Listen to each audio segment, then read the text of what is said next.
Então vamos para o nosso estudo de número 41, Atos, capítulo 20, do versículo 1 ao versículo 12. Atos 20, 1 a 12. E nós continuaremos essa série, no livro, que começou lá no capítulo 19, no versículo 1, e vai até aqui o capítulo 20, verso 12, onde nós vemos o assunto, o ministério da pregação do Evangelho. Hoje nós veremos a parte 2, a segunda mensagem, o segundo trecho com esse assunto. Vamos orar ao Senhor mais uma vez. Te pedimos, ó Deus, a Tua bênção nesse instante quando vamos estudar a Tua palavra. O que aconteceu, ó Deus, com os Teus servos no passado, o exemplo que eles nos deixam, as experiências que eles tiveram, e acima de tudo, ó Deus, a Tua palavra que foi revelada a eles e a Tua vontade revelada a eles, também seja para nós agora, ó Deus, revelado por meio da Tua palavra, a Tua vontade, e assim possamos glorificar e exaltar Teu santo nome. Em nome de Jesus, nós te pedimos isso. Amém, Senhor Deus. Então,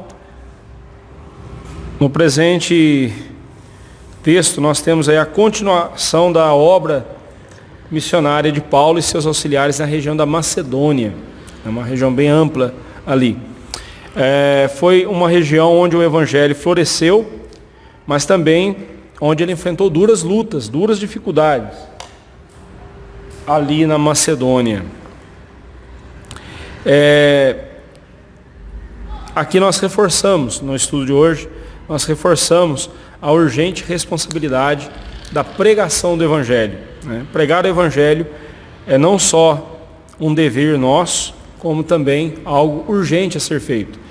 Mas no breve catecismo, no Catecismo Maior de Westminster, na pergunta 158, ela traz a seguinte indagação, a pergunta 158.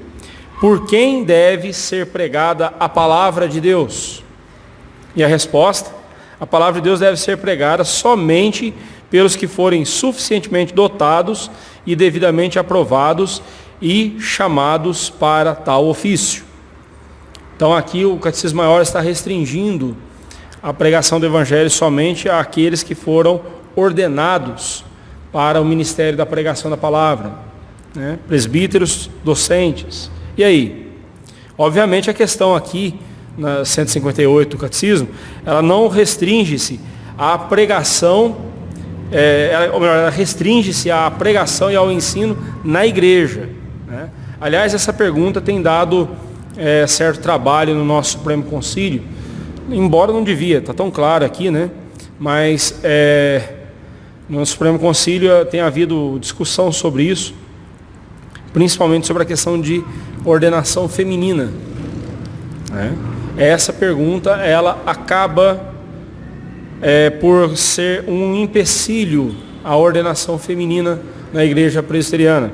Obviamente, a questão da ordenação feminina é uma questão bíblica, ou melhor, da não ordenação, Eu particularmente sou contra a ordenação feminina, não por questão de ser machista, feminista, não tem nada a ver com essas coisas. Embora todos os argumentos que eu ouço sobre apoiando a ordenação feminina, na sua maioria esmagadora, se não totalmente, eles são feministas, são culturais, são embasados na cultura atual e não no que a Bíblia diz. Obviamente, a não ordenação feminina não quer dizer que as mulheres sejam incapazes, sejam inferiores, nada disso. É uma questão de papel que Deus colocou para o homem e para a mulher. A liderança da igreja a liderança da igreja, ela deve ser cuidada e governada pelos homens. Por quê? Porque é uma questão de papel que Deus instituiu a cada um, o homem como cabeça, a mulher como sua auxiliadora. As mulheres podem e devem atuar na igreja do Senhor, tem condições para isso, mas não serem ordenadas ao diaconato, ao presbiterato, ao pastorado, como nós vemos muitas outras igrejas. Então, voltando aqui à questão da pergunta 158, o Catecismo Maior não está restringindo a pregação do Evangelho, né, a essa pregação que fazemos lá fora, a expansão do Evangelho, a expansão da palavra de Deus, a pregação da palavra de Deus lá fora. Essa deve ser feita por todos os crentes. Mas no que diz respeito ao ensino aqui na igreja, o ensino deve ser feito pelos oficiais. E esse assunto é tão sério, irmãos, porque ele vai esbarrar em vários outros assuntos, que eu nem vou entrar no mérito aqui agora, senão nós vamos sair do foco do nosso texto, mas esbarra na questão da preparação, da escolha dos nossos oficiais e a preparação deles, esbarra na questão familiar, né, como os homens da nossa igreja estão cuidando de suas famílias. A Bíblia fala que aquele que não governa bem o seu lar não pode governar a casa do Senhor. Essa questão somente ministros ordenados, somente pessoas devidamente ordenadas devem ensinar na igreja, esbarra na questão até do culto infantil, o tal culto infantil. Até nisso. Quer dizer, são várias coisas que essa pergunta aparentemente parece não ser tão importante assim, mas quando a gente vai vendo, a gente vai escavando, nós vamos encontrando muitas nuances nessa pergunta e na resposta dela que norteiam a vida da nossa igreja. E eu não sei por mais quanto tempo a nossa igreja vai conseguir manter-se firme nessa questão da não ordenação feminina. Dentro da igreja presbiteriana, nós vemos um forte movimento, da Igreja Presbiteriana do Brasil, vemos um forte movimento, pastores renomados, líderes renomados, que são favoráveis à ordenação feminina e pressionando, inclusive, a igreja a isso.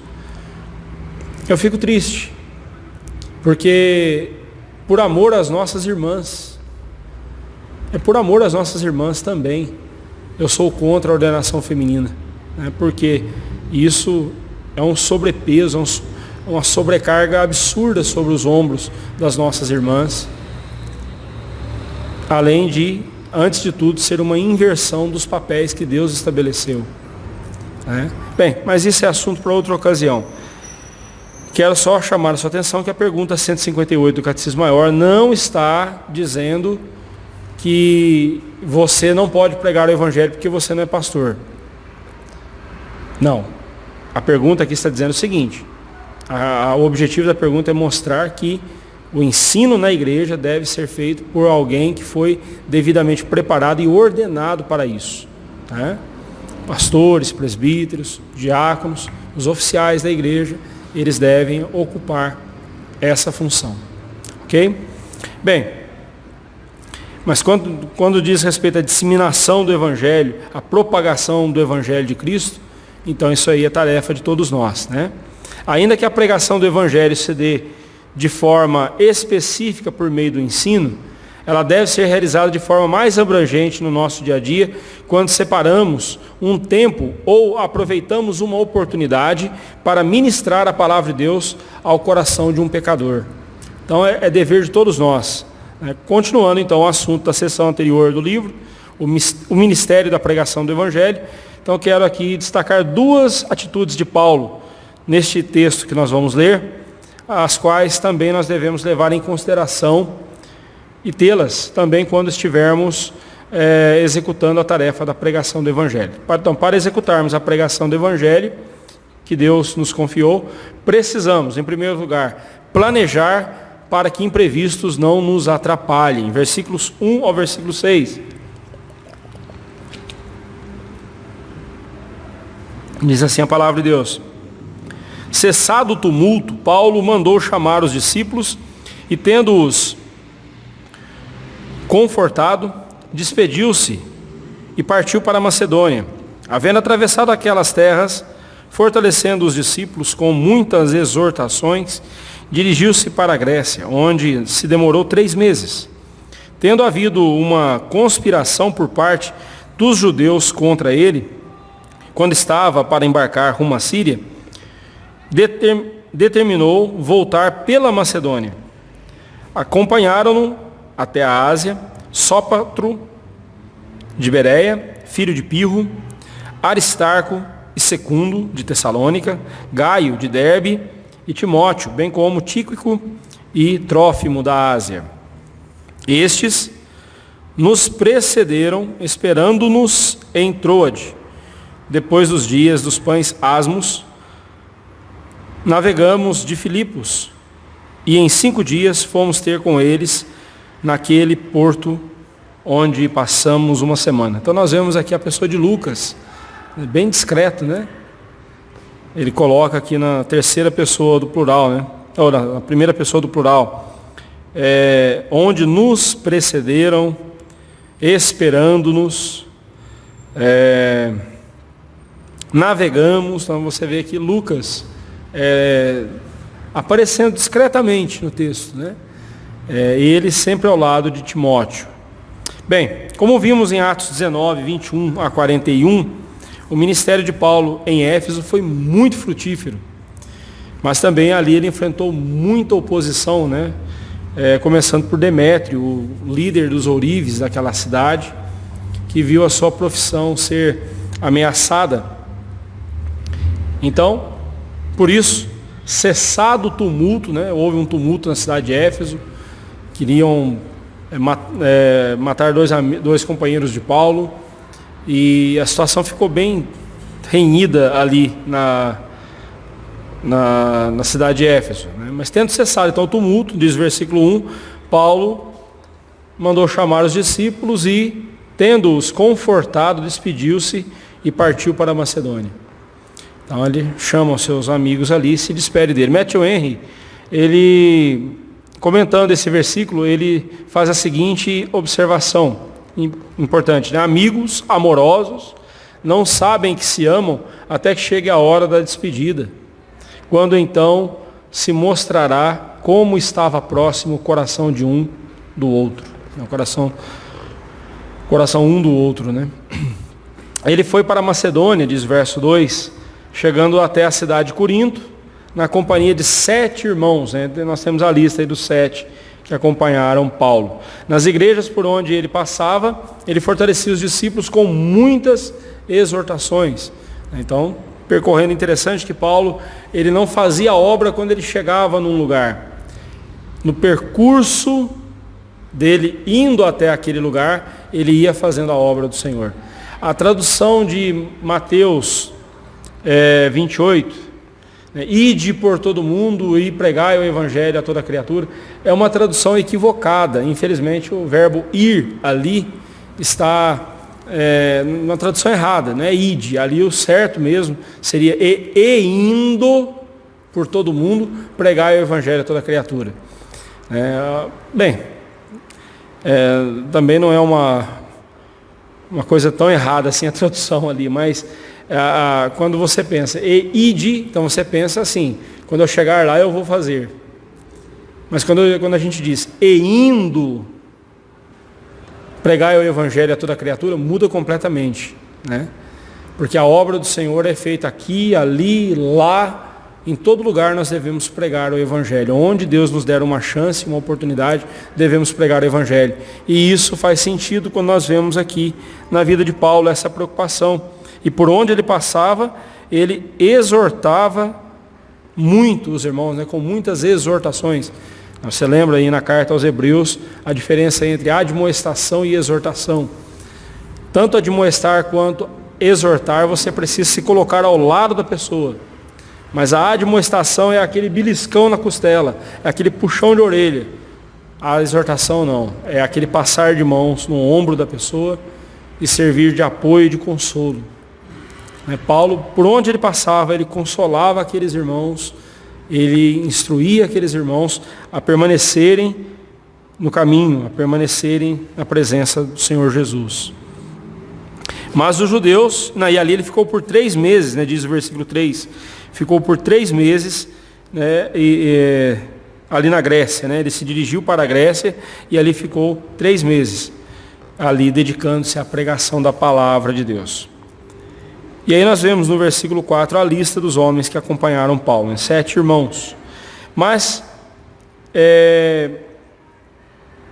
ali ele enfrentou novamente os inimigos.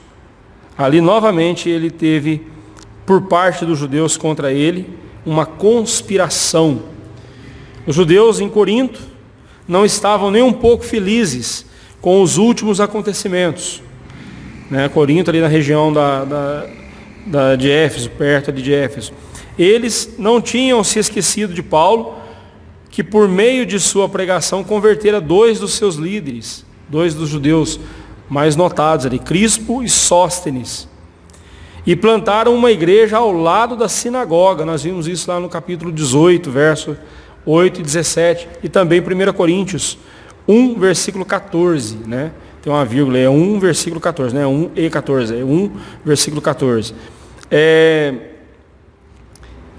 Então, eles viram esses 2 judeus serem convertidos ao cristianismo, então eles ficaram furiosos. Além disso, ainda se lembravam da humilhação que sofreram diante do tribunal presidido pelo procônsul Gálio, no capítulo 18, versículo 12 a 17.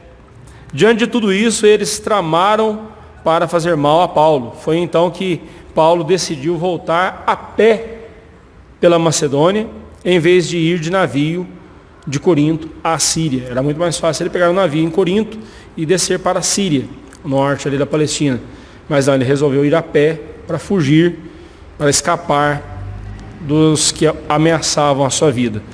Acompanhado então dos irmãos Sópatro, que pode ser o mesmo, Sosípatro, lá de Romanos, capítulo 16, 21, pode ser o mesmo, só uma questão de redação do nome aí que houve uma diferença, que também era de Bereia, Aristarco e Secundo, que eram de Tessalônica, Gaio, que era de Derbe, Timóteo, de Listra, Tíquico e Trófimo, da Ásia, os quais lhes serviram como guarda-costas, pois cuidavam de proteger as ofertas arrecadadas para os irmãos de Jerusalém. Você se lembra que Paulo, por onde ele passou, ele levantou uma oferta em dinheiro para socorrer aqueles irmãos lá em Jerusalém? Possivelmente Paulo estava acompanhado desses irmãos justamente para proteger a si e a oferta, né, para não ser roubado. Num determinado momento, Tíquico e Trófimo se adiantaram do grupo, esperando-os em Troade, conforme nós vemos no versículo 5. No versículo 6, nós vemos aí a festa dos pães ázimos sendo mencionada. Essa festa que era comemorada juntamente à da Páscoa. Os pães asmos, ou pães sem fermento, né? Asmo, pão sem fermento, lembravam a noite em que os israelitas deixaram o Egito e por isso deveriam comer pães sem fermento, pois eles não tinham tempo para esperar eles fermentarem, né? O pão fermentar. Então tinha que comer pão sem fermento. E naquela noite, fugindo do Egito. Então, novamente, nós citamos aqui Matthew Henry, que diz o seguinte: os dias dos pães asmos são mencionados apenas para definir a época do ano e não para indicar que Paulo guardava a Páscoa segundo a maneira dos judeus. Como eu sempre tenho dito para os irmãos aqui, nós não temos o costume de comemorar, pelo menos, eu não comemoro Páscoa. Eu não comemoro a Páscoa aí do calendário católico. A minha Páscoa é a ceia do Senhor. A ordenança que eu tenho para celebrar algo que lembre da morte, do sacrifício de Jesus, é a ceia, e não um feriado intitulado ou estipulado pela Igreja Católica. Eu sou avesso à comemoração da Páscoa. Ainda mais porque Páscoa é coisa do judeu, eu não sou judeu. E a Páscoa, tal como colocada pela Igreja Católica, também não faz sentido algum para nós, que temos a ceia do Senhor. Se você quer valorizar, se você quer um dia para valorizar a morte, o sacrifício de Jesus, para relembrar a morte, o sacrifício de Jesus, em vez de usar um feriado da tal Semana Santa, aproveite que todo domingo que tem Santa Ceia em nossa igreja. É na ceia do Senhor que nós temos a nossa Páscoa. E nós não temos, um dos argumentos que eu uso para mostrar isso, por que eu não faço isso, porque nós não temos um só apóstolo, um só cristão no Novo Testamento, depois da morte, ressurreição e ascensão de Cristo, não temos um só caso de celebração da Páscoa por parte dos cristãos. Nós os vemos celebrando a ceia, mas não a Páscoa. Agora, novamente, veja o argumento de Matthew Henry aqui. Os dias dos pães asmos são mencionados apenas para definir a época do ano e não para indicar que Paulo guardava a Páscoa segundo a maneira dos judeus. Os judeus continuavam guardando a Páscoa. Eles não se converteram ao cristianismo, a Cristo, né? É que mais ou menos neste mesmo tempo, diz Henry, ele escreveu a primeira epístola à igreja de Corinto, em Corinto. E ele disse que Cristo é a nossa Páscoa e que a vida cristã é a nossa festa de pães ázimos. Vamos ler esse texto? 1 Coríntios 5, 7 e 8.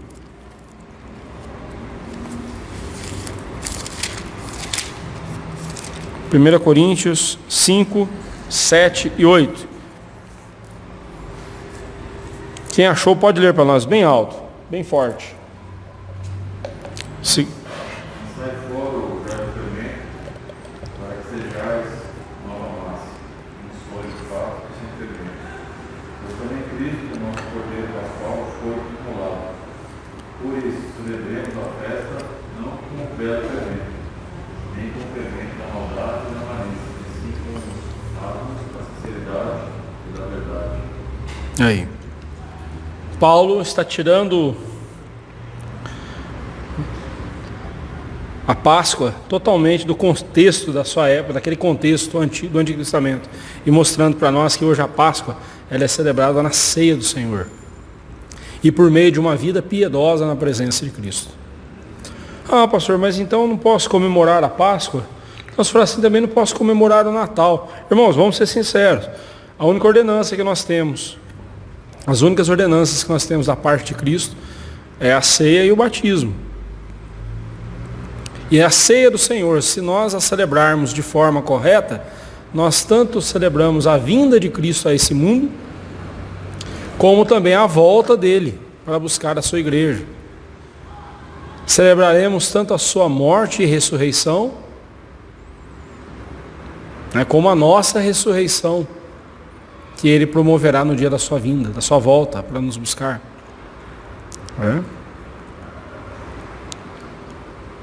Ah, então é pecado, pastor, então a gente celebrar o Natal? Não vou dizer que é pecado, mas eu não chego a esse extremo, não. Mas o que me entristece é ver que muitos cristãos, muitos membros até da nossa igreja, têm tanto zelo, tanto apego pela Páscoa e pelo Natal, e o mínimo de apego pela ceia do Senhor. E veja, eu não estou questionando a sinceridade de quem faz isso. Não estou questionando a sinceridade das pessoas. Eu só estou questionando a obediência. Nós temos uma ordem de Cristo para celebrarmos a ceia do Senhor. Mas não temos nenhuma passagem no Novo Testamento nos ordenando a celebrar o nascimento de Jesus, nem mesmo celebrar a Páscoa. Até mesmo porque a Páscoa que é celebrada hoje em dia não tem nada a ver nem com Cristo nem com o judaísmo. Coelho trazendo ovo de chocolate, de onde? Por mais que inventem histórias, dizendo, não, mas é que o coelho simboliza a fertilidade, o pinheiro no Natal simboliza, que aqui não tem neve, mas o pinheiro simboliza força, tudo mais. Irmãos, por mais que inventemos coisas, vamos ficar com o que a Bíblia diz. Bem, voltando aqui. Paulo havia planejado todo o roteiro da viagem, partindo de Corinto para Jerusalém, mas seus inimigos se levantaram e ele foi forçado a mudar seus planos. Depois, enquanto os outros 5 companheiros foram de Filipos a Troade por navio, Paulo foi a pé até Assos. E certamente Lucas estava com ele, porque a forma como Lucas narra o texto, sempre na primeira pessoa do plural, fica claro que ele estava com Paulo, né? Alguns comentaristas bíblicos entendem que os inimigos queriam roubar-lhe o dinheiro arrecadado para as ofertas, mas se fosse assim, ele teria permanecido com seus companheiros e embarcado com eles para Assos, né? Porque afinal de contas, 7 é melhor do que 5, do que 2, né?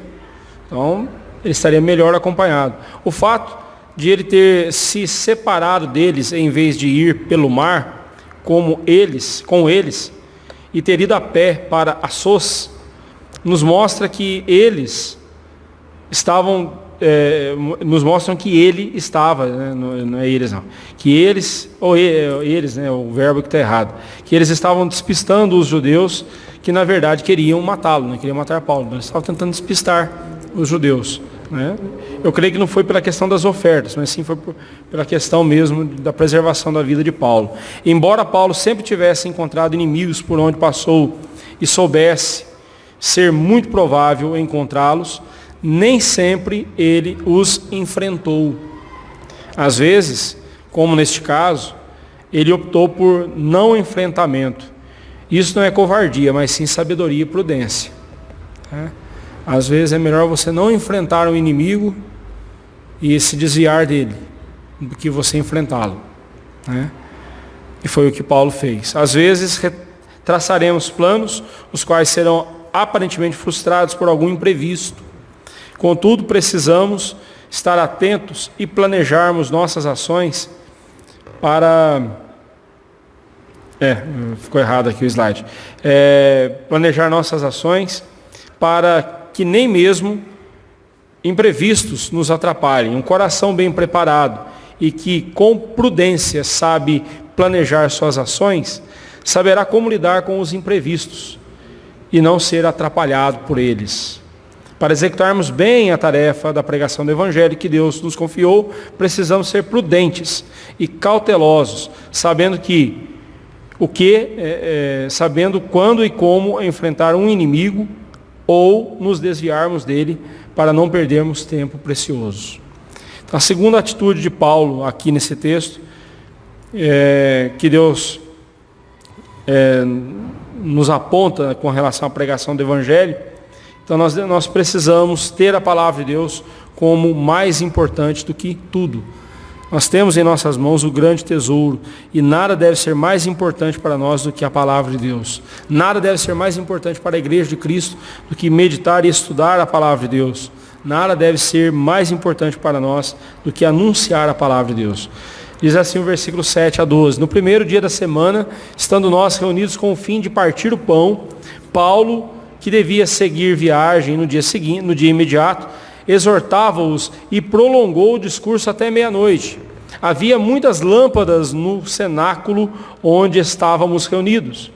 Um jovem chamado Eutico, que estava sentado numa janela, adormecendo profundamente durante o prolongado discurso de Paulo, vencido pelo sono, caiu do 3º andar abaixo e foi levantado morto.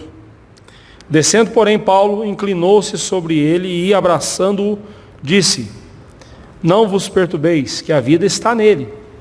Subindo de novo, partiu o pão e comeu, e ainda lhes falou largamente até o romper da alva, e assim partiu. Então conduziram vivo o rapaz e sentiram-se grandemente confortados.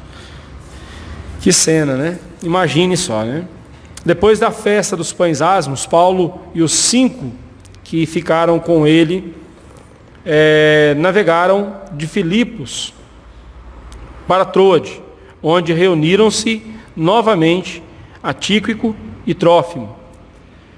E no versículo 7 nós lemos que no primeiro dia da semana, estando eles ali reunidos com a finalidade de partir o pão, Paulo, que deveria seguir viagem no dia seguinte para Assos, a pé, em vez disso, ele estava ali pregando o Evangelho. Em vez de estar descansando, ele estava pregando o Evangelho, ensinando aqueles irmãos. Esta é a primeira menção do Novo Testamento de que cristãos se reuniam no primeiro dia da semana, no domingo, para celebrarem a festa do amor, ou agape. Nessa celebração, né, havia duas celebrações importantes na igreja primitiva.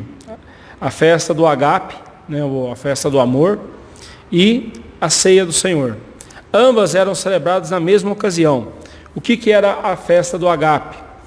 Irmãos mais abastados, eles traziam seus mantimentos, traziam comida, faziam uma ceia, um banquete ali na reunião, a fim de que irmãos desfavorecidos, irmãos que estavam passando por necessidade, tivessem uma refeição decente, especialmente no dia do Senhor. E é importante a gente ver esse destaque que é feito aqui ao primeiro dia da semana. Eles se reuniram com a finalidade de partir o pão. Né? Ou seja, eles estavam fazendo ali um ato de culto a Deus. Né? Aqui nós vemos os cristãos abandonando o sétimo dia, o sábado, e abraçando agora o domingo. É fato que ali no começo da história do cristianismo, você vai ver cristãos judeus guardando o sábado, ou às vezes guardando o domingo, ou um ou outro. Né? Mas com o passar do tempo, o domingo estabeleceu-se como o dia do Senhor. Por quê? Porque, como eu sempre tenho falado para os irmãos aqui, o dia do Senhor, o domingo, marca o dia da nova criação em Cristo Jesus. Lá em 2 Coríntios 5,17, a Bíblia fala da nova criação em Cristo. Nós somos, aquele que está em Cristo é nova criatura, ou seja, nova criação. A palavra literalmente significa isso, nova criação. As coisas antigas já passaram, eis que se fizeram novas. Geralmente se pega esse versículo para falar de evangelismo, né? Você está evangelizando alguém e fala, olha, não importa a sua vida no passado, o que importa é daqui para frente. O seu passado não conta mais para Cristo. O que importa é daqui para frente. Você é nova criatura em Cristo. As coisas antigas já passaram, tudo se fez novo. Ainda que podemos fazer essa aplicação na pregação do Evangelho, mas o texto de 2 Coríntios 5,17 não está falando disso. Ele está falando ali da nova criação em Cristo. Assim como na primeira criação, o sétimo dia foi marcado como o dia do Senhor, o dia do descanso. Na nova criação em Cristo, algo tão maravilhoso ou mais maravilhoso do que a criação do universo, é a obra da recriação do ser humano. Não é recriação não, tá? É recriação do ser humano sendo restaurado, sendo resgatado, salvo e transformado pelo poder de Cristo. Né? Se nos parece algo maravilhoso e grandioso, e é mesmo, Deus trazendo à existência todas as coisas pelo poder da sua palavra, lá na criação, no Gênesis, muito maior do que aquilo, muito maior do que aquela criação, é o seu novo coração que Cristo lhe deu. O novo céu e nova terra preparados para aqueles que foram transformados por Cristo, cujas coisas antigas passaram. As coisas antigas ali são as coisas referentes à primeira criação. Tudo se fez novo em Cristo. Por isso que nós guardamos o domingo, o dia do Senhor. E eles já faziam isso, os cristãos ali no primeiro século já faziam isso. Nos dias de Paulo, eles então, no dia do Senhor, no domingo, eles faziam a festa do agape. Os irmãos mais abastados traziam ali mantimentos, montavam a mesa, e aqueles irmãos menos afortunados vinham e tinham um momento de comunhão, onde todos ali comiam juntos, né, e se fartavam juntos ali, numa expressão de comunhão. E em seguida, eles então celebravam a ceia do Senhor. Num outro momento ali, eles celebravam a ceia do Senhor. Quando nós lemos 1 Coríntios 11, nós devemos ler nessa perspectiva. Paulo corrigindo aqueles irmãos que não estavam esperando uns pelos outros, ou seja, eles traziam as coisas para comer e comiam antes dos outros, de quem necessitava, antes dos necessitados chegarem. Eles comiam na frente deles, antes deles. E aí Paulo fala, que hipocrisia é essa de vocês? E aí depois vocês vão partir o pão, vão celebrar a ceia do Senhor, falando de amor, né? Então ali nós vemos Paulo puxando a orelha daqueles irmãos, repreendendo severamente aqueles irmãos. Mas diz a palavra de Deus que ali, reunidos com esse fim, celebrar a ceia do Senhor, naquele momento, a pregação de Paulo estendeu-se até altas horas da madrugada. Agora você imagina um cenáculo. O cenáculo, geralmente, era um salão que ficava na parte de cima de uma casa. E aqui diz que este aqui ficava no terceiro andar. O rapaz caiu da janela do terceiro andar, né? Não sei que altura eram as construções, ou aquela construção, não sabemos se era da altura da nossa aqui, não sei. Mas pense que o terceiro andar equivalesse àquela parede ali do fundo. Cair dali já era um estrago feio, né? Mas esse rapaz, diz a Bíblia, que todos eles estavam ali no cenáculo. Havia muitas lâmpadas no local. Não eram lâmpadas como essa nossa aqui, que imita a luz do dia, né? Luz clara. Era aquela luz âmbar, que dá um soninho, né? Mas tinha muitas lâmpadas, o lugar estava bem iluminado, né? E eles foram, tarde da noite, atravessaram a madrugada, mas o cansaço chegou. A luz âmbar das lamparinas fizeram com que um jovem chamado Eutico, que estava sentado numa janela, adormecendo profundamente, durante o prolongado discurso de Paulo, vencido pelo sono, caiu no terceiro andar e foi levantado morto. Irmão, não durma na mensagem. Não durma quando eu estiver pregando, que se você cair e quebrar o pescoço, eu não sou Paulo. Fique atento à mensagem, né? Este rapaz, cujo nome significa afortunado, pegou profundamente no sono e desafortunadamente caiu da janela do terceiro andar e foi levantado morto. De um momento para outro, o cenário de alegria tornou-se de tristeza e de luto. O fato dele estar assentado no parapeito de uma janela, lugar totalmente inadequado, não é suficiente para dizermos que ele estava sendo irreverente, né? Alguns comentaristas dizem, né, vejam a atitude irreverente do rapaz, né, querendo mostrar que a culpa foi dele. De fato, foi dele mesmo. Foi ele que se descuidou. Mas querendo justificar a morte do rapaz. E aí dizem, né, mas ele foi irreverente, ele estava sentado na janela e tal, no lugar inadequado. Irmãos, eu não vejo no texto base para fazer essa afirmação. O que eu vejo era um salão que devia estar cheio de gente, devia ter muita gente ali. O salão não estava comportando todo mundo. E ele ficou onde deu para ficar. Achou um cantinho na janela, naquela região quente, não tinha ventilador, e ele procurou uma janela para pegar um ar puro. Possivelmente estava cheio, né? Tinha vários irmãos ali. O lugar de assentar não era como os nossos aqui, bancos. Eles se assentavam no chão mesmo. Então eu não vejo que o rapaz foi irreverente, né? Ele foi descuidado, mas irreverente não. O cenáculo estava cheio de pessoas, certamente faltava lugar adequado para se sentar. Também não podemos acusá-lo de irreverência ou falta de interesse pela palavra de Deus por ter adormecido profundamente. É evidente que ele deveria ter dado maior importância à palavra de Deus, lutando contra o cansaço, tal como fizera o próprio apóstolo Paulo, que deixou de descansar para a viagem no dia seguinte, preferindo estar ali com os irmãos usando o tempo na pregação do Evangelho. Dizer que ele estava cansado, todo mundo ali certamente estava cansado, né? Todos ali com certeza estavam cansados.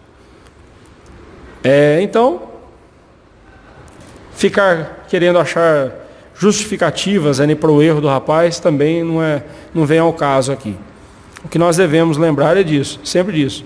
Não durma aqui. Se você dormir aqui e cair, quebrar o pescoço, babau, já era. Eu não vou fazer nada por você, eu não sou Paulo. Tá? Então fique atento. Simon Kistemaker, comentando os versículos 10 a 12, observa 3 fatos importantes aqui. Primeiro, a ressurreição de Eutico. Ao vê-lo cair, Paulo desce as escadas rapidamente, se lança sobre o rapaz e declara-o vivo. Semelhantemente, o fizeram 2 profetas do Antigo Testamento, Elias e Eliseu, debruçando sobre ali o cadáver de uma pessoa morta e intercedendo ali e ressuscitando aquela pessoa. E no Novo Testamento o apóstolo Pedro, na ressurreição de Dorcas, fez algo parecido. E isso não deve passar despercebido aos nossos olhos, porque assim nós vemos a mesma autoridade que tiveram os profetas no Antigo Testamento, também tiveram os apóstolos. A Bíblia, ao relatar essas coisas, está nos mostrando justamente a autoridade, tanto dos apóstolos e dos profetas, era igual. Né? É ainda importante destacarmos aqui que quem está relatando a morte e a ressurreição de Eutico é Lucas, um médico, e não um leigo. Ele não caiu, ele não morreu, ele deve ter dado um mau jeito, desmaiou. Não. Lucas atestou a morte dele. Ele morreu. E quando Paulo fala, não temam, não se perturbem, o rapaz está vivo. Paulo não estava dizendo o seguinte, olha, foi só um desmaio. Não, o rapaz morreu. É que Paulo chegou ali, intercedeu por ele, e Deus ouviu a oração de Paulo e o rapaz foi ressuscitado. Assim temos aqui mais um verdadeiro milagre realizado por Deus pelas mãos do apóstolo Paulo.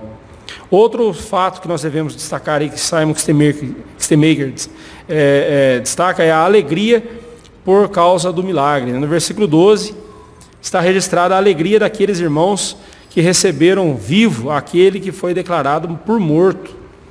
Eu fico pensando aqui como será no dia da volta do Senhor Jesus Cristo, em que os mortos em Cristo serão ressuscitados, os que estiverem vivos serão transformados. Fico imaginando como vai ser esse dia. Maravilhoso, né? Tudo isso, essas ressurreições registradas nas Escrituras, são para mostrar para nós que nós também ressuscitaremos, seremos ressuscitados no dia da volta do Senhor Jesus, né? Tudo isso é para embasar essa doutrina tão importante da fé cristã, a ressurreição final.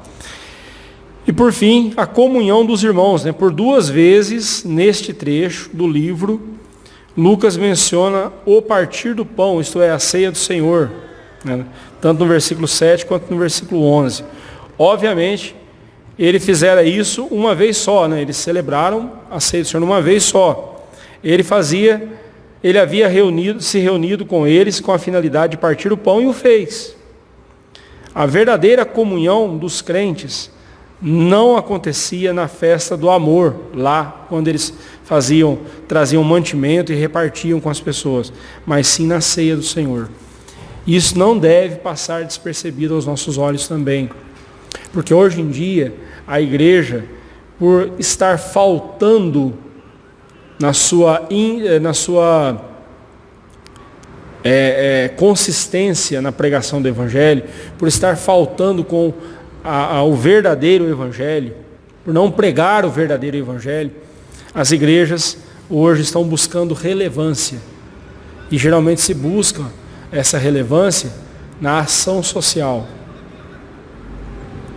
Volto a dizer, não sou contra fazer ação social, não sou contra socorrermos os necessitados, devemos fazer isso. Se temos condições, devemos fazer isso, começando pelos de casa. Se tem algum irmão nosso passando necessidade, passando algum apuro financeiro, é dever nosso socorrer esse irmão, ajudar esse irmão. Se não tem ninguém entre nós aqui, devemos ter um olhar atento para os de fora, para socorrer os de fora, também, dentro das nossas condições, é claro. Mas, irmãos, a igreja que busca relevância na ação social é porque ela perdeu a sua relevância totalmente como igreja. Nenhuma instituição neste mundo está autorizada a fazer o que a igreja deve fazer, o que a igreja foi autorizada a fazer, que é a pregação do Evangelho. Mas quando as igrejas perdem o conteúdo do Evangelho, quando as igrejas se comprometem perdendo esse conteúdo e preservando esse conteúdo do Evangelho, então elas começam a inventar coisas para atrair as pessoas, começam a inventar coisas para ser relevante. Quando eu vejo pastores dizendo, a nossa igreja precisa encontrar relevância, eu pergunto, o Evangelho não basta? Fazer ação social, meus irmãos, é coisa que qualquer instituição nesse mundo pode fazer. Até bandidos fazem isso. Até bandidos se protegem suas comunidades. Não é mesmo? Mas pregar o Evangelho, só a igreja tem essa autoridade. Só a igreja tem essa autorização. E o dia que a igreja abrir mão de pregar o Evangelho para buscar relevância na ação social, ela já deixou de ser igreja há muito tempo.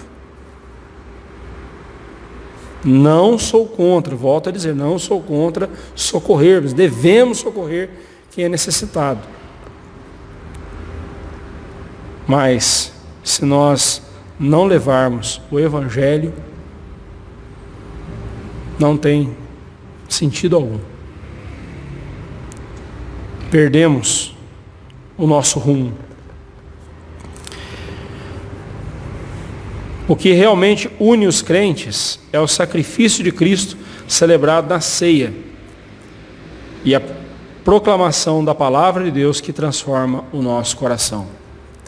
Vamos fazer um almoço aqui na igreja para intensificar a comunhão dos irmãos. Ótimo. Não me esqueçam de convidar, estou dentro. Mas nós precisamos entender que se a nossa comunhão não nascer do sacrifício de Cristo, não serão as panelas, os pratos, os churrascos, os passeios que vão fazer com que nós fiquemos unidos. A nossa comunhão tem que ser resultado do sacrifício de Jesus. Todos nós temos que caminhar com essa mesma fé.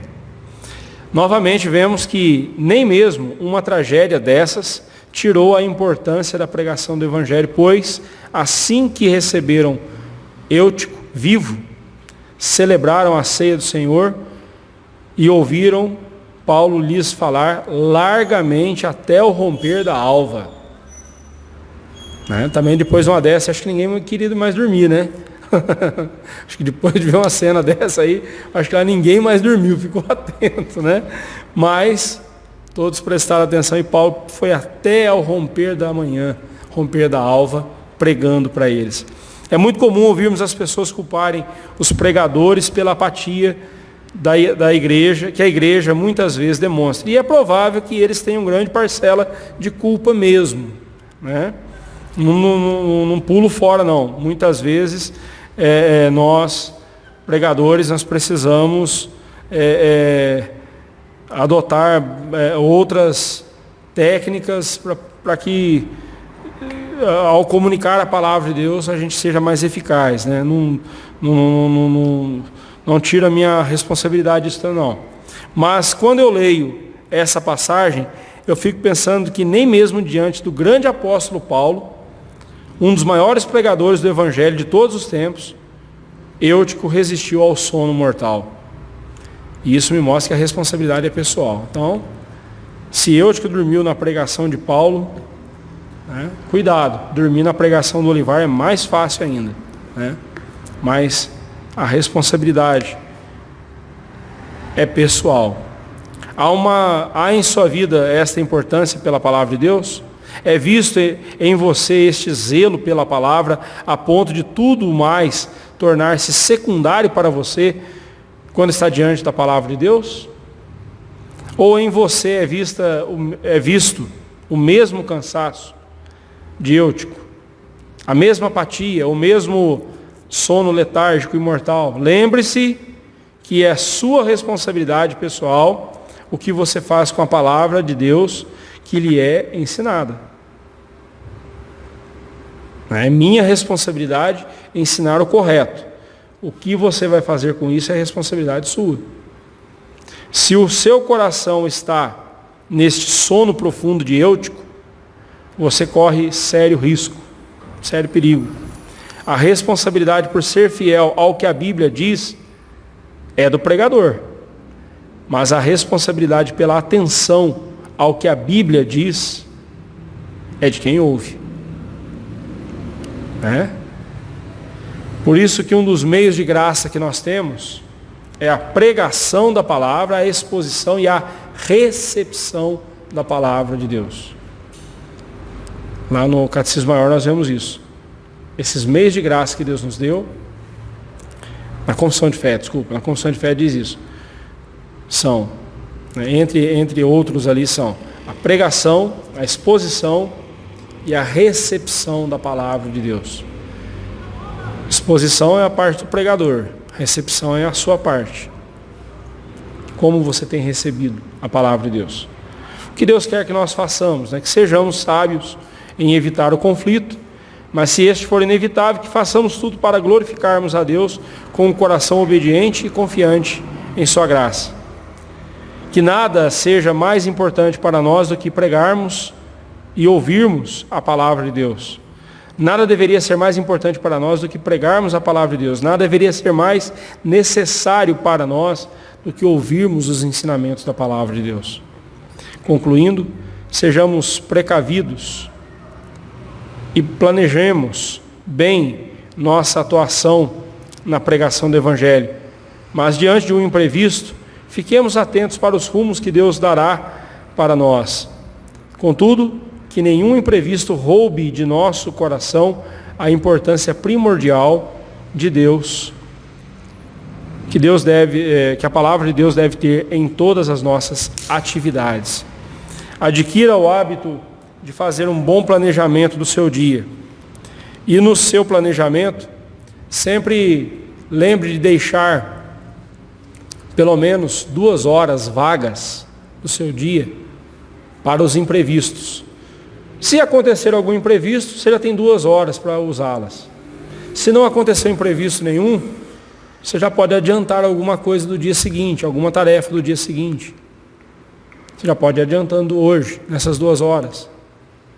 Porque pode ser que amanhã o imprevisto vai lhe ocupar não só as 2 horas planejadas, mas mais 2 horas do seu dia. Aproveitemos o nosso tempo, aprendamos a contar os nossos dias para alcançar coração sábio. Aprendamos a remir o tempo, porque os dias são maus. Que Deus assim nos abençoe, que Deus assim nos guie para a glória dele, em nome de Jesus. Amém.